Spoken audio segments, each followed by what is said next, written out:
Stop That Cat, written by E.D. Evans, illustrated by Maureen Fagan. Focus question: where does cat zoom? Connections: writing and art.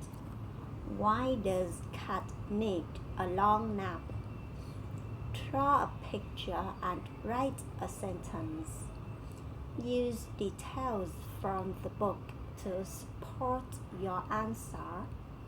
Math: count how many times cat zooms in the book.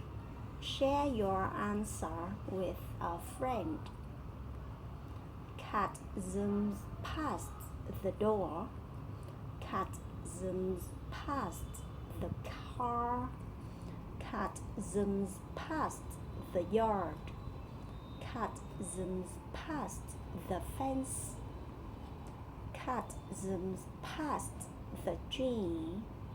Cat zooms past the dog. Cat zooms past the boy. Cat needs a long nap.